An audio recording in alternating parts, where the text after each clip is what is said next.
За NBA Talk үргэлжлэж байна үзэгчдээ. Би та бүхэндээ 7 өнөө бүрийн одоо бэм гарагийн 13 цагаас 14 цагийн хооронд явуулна. Одоо тухайн үедээ бас найруулагчаас гуйж байгаа бас сунгах тохиолдол бас гарнаа бас тийм ээ. 20 минутаар сунгочлаа тийм ээ. За тэгэхээр Атлантагийн тухай ярьлаа. Ерөө үзэгч холбогдож тийм ээ. Атланта Hawks-ын талаар өөрийнхөө саналыг биелүүлэх өмнө сайн байна. Тэгэхээр Атланта Hawks дээр одоо Speedy Clarkson тухай би Speedy Clarkson энэ бол холбоон тоглогчийн үрийг өнгөрсөн жил New Orleans Hornets багт маш амжилттай гүйцэтгэж байсан. Chris Paul-ын одоо дарыг даадаг байсан шүү дээ. Тэгээд тэр утгаараа ер нь бол Атланта Hawks бол хизээч одоо тийм сайн холбоон тоглогч ер нь байж байгаагүй. Ер нь бол их замгийн зүйл тэр Mookie Blaylock гэж холбоон тоглогчоос ер нь хоош ер нь бол сайн холбоон тоглогч болсон. За тэгэхээр үзэгчтэй холбогдъё байна уу? Бас холбогч дээр ярил бас Лүү Тарон Лүү бас сэлгээнд гарсан байгаа. За тэгэхээр үзэгчтэй холбогдъё байна уу? Байна. Даас нэрс клубтэй яг Заавал Hawks Dallas Дэвидки чиний ямар төлөвтэй болсон бэ? Тэгээд энэ жил ямар амжилт үзүүлэх вэ? За мэдээж ч одоо Dallas тийм тэгэхээр Dallas руу ингээд бүх юм руугаа ингээд алхаад бас орчмооргүй байна л да. Dallas-аар бидний сая Атлантагийн шиг одоо тийм богино хэмжээний мэдээ бэлтгэсэн учраас. Гэхдээ яг Dallas-ийн зөв зүгээр ярихад бол саяхан шилдэг тоглогч Германы легионер Dirk Nowitzki багтайгаа 3 жилээр гэрээг дахин сунгаж 2011 он хүртэл одоо Dallas дээр нь байхаар болсон байгаа. Тэгэхээр энэ Dallas-ыг нь бол Dallas-ыг нь плей-оффт 2011 он хүртэл нь оруулах болов гэж бодож байна тийм ээ. Бас нэг мэдээлэл өгөхөд Dallas-д Dwayne George гэж одоо Lakers тоглож исэн. Тэр орсон байгаа.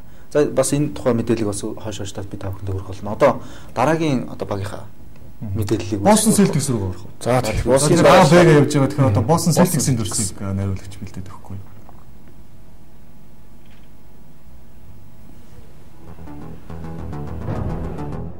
Boston Celtics 1946 онд анх байгуулагдсан NBA-ийн анхны багуудын нэг.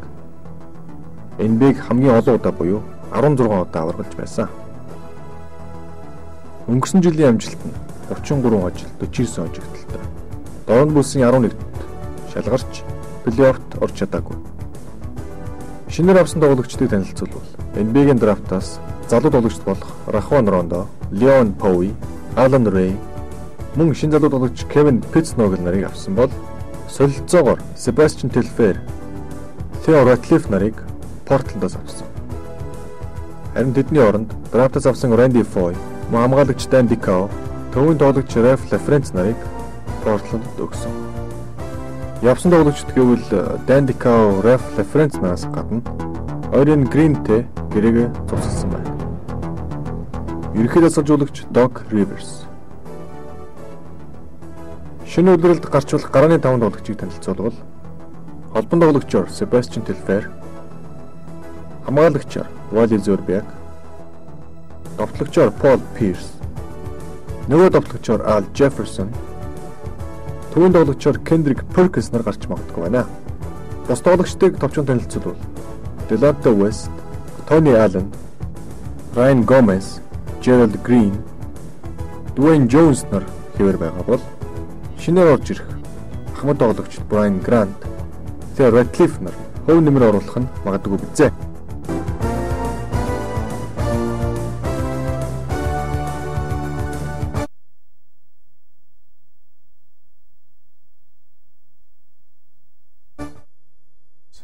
Улаа ингээд үзэгч маань холбогдсон маань үзэгчтэйг холбогдъё. Байна уу? За. Сайн байна уу? NBA Talk-ийн төлөвлөж байгаа юм тий. Тэгээ NBA Talk гэдэг үү? Kobe Michael Jordan дайртаад байх юм. Энэ миний бодлоор нэг бүтггүй зүйл болов гэж байна. Яг тэгвэл одоо Michael Jordan одоо яаж Kobe-тэй зөвлөж байгаа юм. Энэ бол маш том алдаа болов гэж бодож байна. Гэхдээ энэ NBA-ийн Talk гэж байгаа юм. Нэгэнд NBA-ийн Talk гэж байгаа юм. Түүхэл зүгээр юм болов гэж байна. Таны санаа нь Boston Celtics-ийн одоо тухайн мэдээлэл хэвчээ тийм. Энэ Boston Celtics 1969 онд Lakers ихтэй хитэн тоглолт хийж яаж явж ирсэн юм бол тэгээд ямар хүн хожлын гол хийж ирсэн юм бол энэ талаас очих уу. Эсвэл одоо Will Chamberlain шүү дээ тийм. Will Chamberlain хитэн онд 100 он авч ирсэн юм тэгээд ямар багтаа хийж 100 он авч ирсэн гэдэг талаас Тэгээд Филадельфи 76-тай хийж байгаа. Юу гараад ирсэн шүү дээ. 96 онд, 97, 98 онд NBA ээж бинээр хараад байсан тийм. Энэ одоо ингээд давтагдах уугүй гэж босож хамаарай. Тэгээд юу хүмүүс тандж хэлэхэд Коби Майкл Жордан хоёр бол бас өөр хүмүүс Майкл Жордан бол яг бурхнаас төрсэн бурхнаас заяасан авьяастай шүү дээ. Коби бол яг үнээр авьяастай. Гэхдээ Коби бол Майкл Жордан амжилтанд хүрч чадаагүй. За тэгэхээр баярлалаа танд. Тэгэхээр таны асуултаас эхлэе л да. Яг чадвал одоо тэр бүх одоо авраг авсан тохиолдлуудын NBA-гийн 16 удаагийн авраг баг Boston Celtics NBA-гийн анхны багуудын нэг. Тэр үедээ одоо Los Angeles Lakers, Boston Celtics хоёр хоорондоо нэлээд үздэг байсан. Анхны Boston Celtics-ийн одоо домог болсон тоглогч юм бол одоо төвийн тоглогч Bill Russell байгаа. Bill Russell өөрөө бол одоо хамгаалтаараа маш сайн Will Chamberlain-ийг одоо ганц барьж чаддаг байсан тоглогч одоо нөгөө нэг Russell байсан болов уу гэж бодож юм л та. Тэгээд яг авраг авснууд ингээд урдаад явах юм бол яг тэр тал дээр бид нэр яг дахиад мэдээлэл бэлтгээд тусгай бас булан гаргаж өгвөл болж юм тийм ээ. Тэгэхээр яг сүүлийн үед бол одоо Boston Celtics-ийн би сүүлийн үйл юу нэрмээр байна л да. Энэ одоо юу болж байгаа. Paul Pierce одоо Boston Celtics-ийн одоо ганц одон байж байгаа. Тэрэн дээрээс нэмээд сая Sebastian Telfair гэдэг холбогч орсон гэж сайн танаа мэдээлэлээс гарсан байна. Sebastian Telfair-ийн тухайд хэлэх юм бол энэ бол одоо гудамжийн загсан мөгөөс удаан амьдралаа эхэлсэн high school буюу одоо 10 жилийн сургуулиас шууд энэ бийг өсөрч орсон. Маш хурд хөдөлгөөн. Маш хурдтай тоглогч байгаа. Даанч харамсалтай нь Portland Blazers одоо энэ бигийн драфтаар орсноос хойш төдийх амжилт үзүүлж чадсан. Ер нь бол Allen Iverson орох ер нь өндөртэй. Ер нь бол Iverson намхан шүү дээ. Тэгээд ер нь бол Iverson-аас ер нь баг илүү хурдтай тоглогч.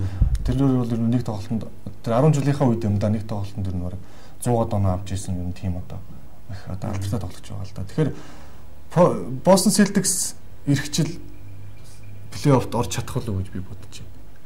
Paul Pierce, Sebastian Telfair нараас гадна Rajon Rondo, Allen Ray гэдэг одоо энэ шинэ орж ирсэн руки нэр. За энэ тал дээр нэг үзэгчээс саналын сонсгоо. За тэгээд анхаад байна. Байна уу? Байна. Аасан байна. Аасан.